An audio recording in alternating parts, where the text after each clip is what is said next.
When the warm weather arrives, kids want to cool off at the pool. But when it comes to kids in water, it's important for parents to actively supervise their children. We spoke to water safety expert Eldon Lampson about some simple tips to keep kids safe. Eldon, thanks so much for joining me today. Thanks for having me. You know, in the summertime, my kids love to go swimming. And I want to make sure as their mom that I'm doing everything I can to assure their playtime around the pool is safe. Is there something I should know? Well, first of all, you need to know that drownings usually occur around swimming pools when there isn't any adult supervision. And one way we can make sure that doesn't happen is that there's fencing around all sides of the pool and that have self-latching gates that lock behind them.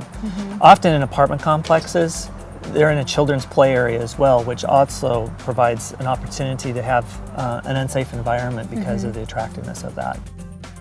Well, there must be something more that parents can do to keep our kids safe. So what else should we know? Well, let's talk about active supervision. Active supervision where you're not being distracted by anything as simple as reading or talking, where you're actually watching the pool that's undistracted. The best place to be actually is in the pool within arm's reach, especially the younger kids under 6. Well, I hope this doesn't make me sound like a bad mom, but sometimes I want to relax by the pool. But with the kids, it doesn't sound like that's too realistic. Absolutely. Obviously, the best thing is to have fresh eyes on the pool all the time. So the most important thing to remember is a person can only do so much for so long. And if it's time and get tired, it's time to get the kids out of the pool, and that's the best way to keep them safe. Okay, well, I think I can do that. Now, what about those flotation devices, like the water wings or other toys? Do they help prevent drownings? Not really. We really like to see approved flotation devices like life jackets or personal flotation devices used. The water wings and the tubes, they kind of set up a false sense of security for the kids in the water, and they're really not the best. Now, we have our own personal set of rules for our kids around the pool, but there probably are more. Do you have any that you can share? Sure. The basic ones, the ones you can use pretty much anywhere, are, of course, what we've already talked about: never swim unsupervised. Kids should always have an adult supervisor with them. Also, making sure that there's gates around all 4 sides of the pool and that the gate latches work. Never go through closed gates. Gates are there for a purpose, to keep kids out of the pool, and they should know that if the gates are closed, that they shouldn't go in without adult supervision. Horseplay around the pool, that's never advised. Pushing or pulling people underwater or jumping on them, that can cause injury. And of course, never running on the deck. Decks can be slippery at any time. What else can we do to help? Well, definitely fencing is important, but also how the pool looks is important too. If there's a lot of pool toys laying around, that's going to attract kids into the swimming pool. So we need to make sure that those toys are picked up and put away and it isn't an attractive nuisance for them.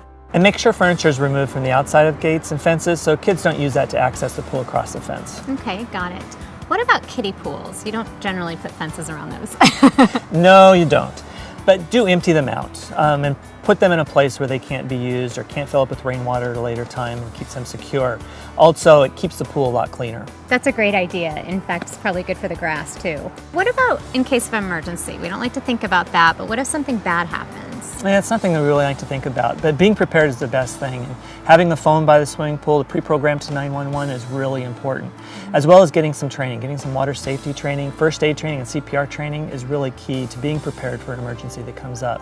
You should also have safety equipment close by: a shepherd's crook, a throwing ring with a rope attached, something you can get out to the kids that are in trouble and get them back into safety. Well, that's definitely an investment I know I can make. Thanks so much for joining me today. Here's 3 things that were especially important to me. Number 1, make sure children are supervised when they are in the pool. Number 2, enclose all pools with fencing and locking gates. And number 3, make and enforce pool rules and learn what to do in an emergency. Following a few simple safety guidelines will let you have fun with your kids and keep them safe at the pool.